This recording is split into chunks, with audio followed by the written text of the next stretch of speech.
I'm not surprised that you're skeptical. I would be too if I were in your position.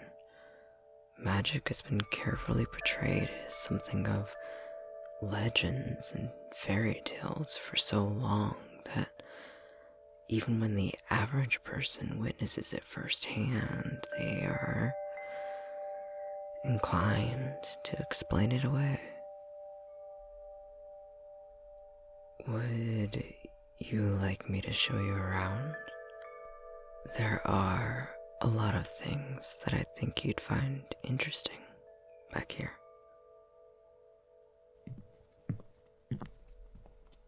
Magic has been around for as long as humanity has been documenting our experiences in the world.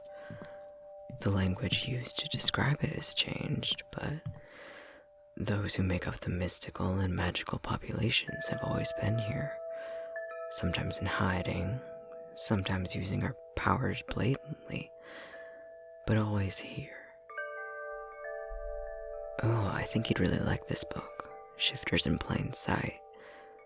It's about a huge group of mouse shifters that use their abilities to get away with one of the best orchestrated bank heists out there. True story, too. Right. Shifters are like shapeshifters, in a way, but they can't turn into just anything. It's mostly predetermined by genetics.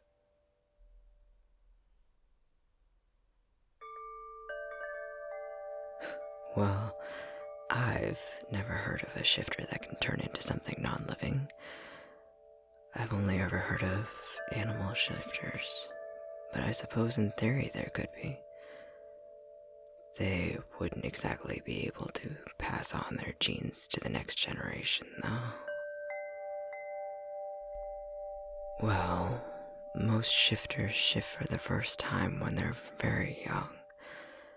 And, well, if someone could shift into an object, let's just say that they could shift, but only once.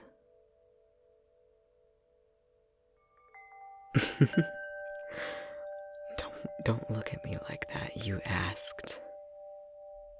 Alright, I'll change the subject. Oh, and this is a collection of historical letters between leaders of the different branches of sorcery. You should see what some of them had to say to each other. Very scandalous. This right here is... Oh, one moment. Hello, good to see you again. Here for more reference materials? How's your work been? I'm glad. I would love to see the final results. If you don't mind me popping into your office sometime. Thank you, Lilia. Well, I'll leave you to it. Let me know if you need any assistance. Sorry about that. What were we...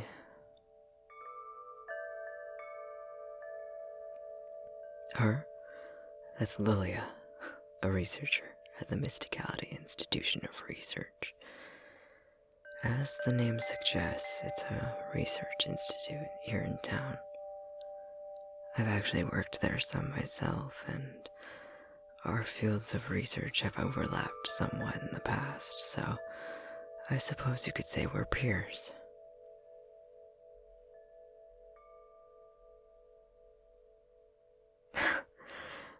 I see you're still skeptical of all of this.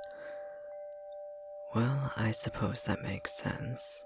Just half an hour ago, none of this was real to you. What can I do to prove myself to you? I never did explain where I fit into all of this, did I? I'm a sorcerer. I specialize in storm magic. Typically that involves lightning, electric fields, things of that sort. Technically, I could also attempt some other specialties within the elemental branch of sorcery. but I never quite got the hang of that.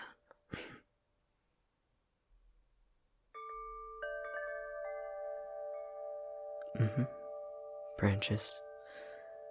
The major branches of sorcery are elemental, mending, divination, and cognitive. Each branch then has more specific classes under its umbrella, like storm or fire magic within the elemental branch, or healing magic within the mending branch. I know it's a lot to take in. I won't overwhelm you with too many details. There is plenty of time to explain more at a later date, if you'd like to hear about it.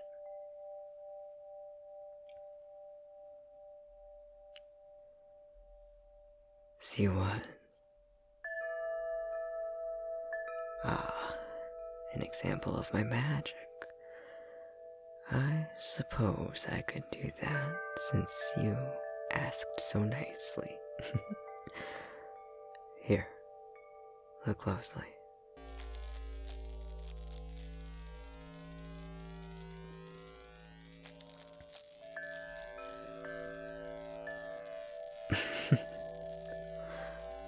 Well, it's magic. That's how I'm doing it. No, it doesn't hurt to hold it in my hands like this, especially not something this small. If I tried to hold lightning of any substantial size, it could potentially cause some damage, though. Do you believe me now?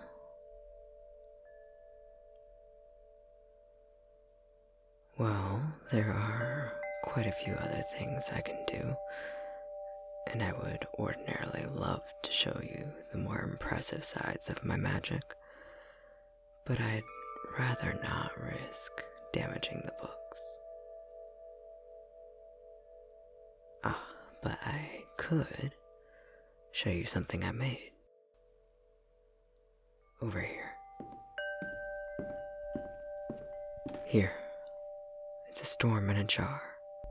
It was one of the first controlled uses of my magic that I managed. My grandmother helped me make it when I was little, probably no older than 5.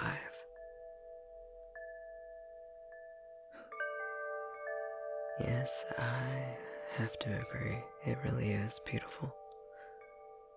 I like to keep it here on my desk and watch the way this storm is perpetually swirling.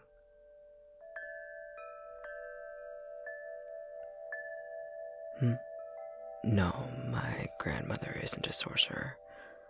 She's an ordinary human, but she married a sorcerer and had my father, who also wound up being a sorcerer. She's always been very involved with the mystical and magical, though. She was a researcher at the Institute for a long time, up until shortly after I was born. She's the main reason I ever did any work with the Institute. She pushed me to use my gifts for the betterment of humanity.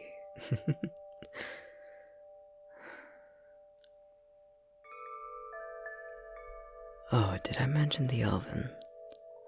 They're quite odd among mystical beings. They're the closest to ordinary humans as far as abilities go, but they're also the only known ones that are born with distinctly non-human features and physiology. I'll have to introduce you to Cyril sometime. He's a good friend of mine who's been dropping by for work for a few years now. I think he doesn't like many people, but I think he'd come to like you.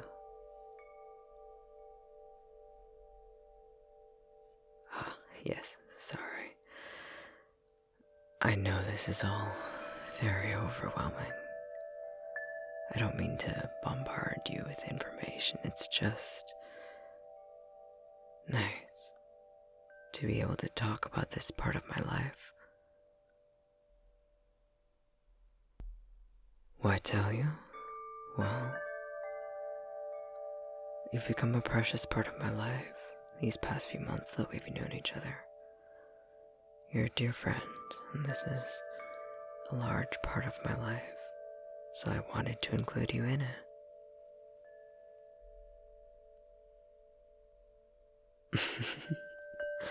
No, I won't get in trouble for having told you about this. Disclosure isn't particularly regulated or policed here, for better or for worse. Some areas have very strict rules regarding who can be aware of this sort of thing, but in our district it's pretty much tell at your own risk. So if it goes badly, you're on your own.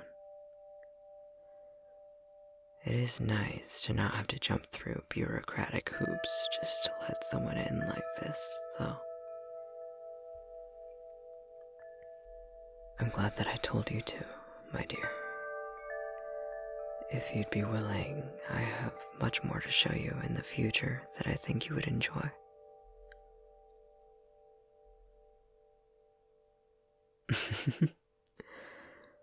I'm looking forward to it. Now then, shall we continue the tour?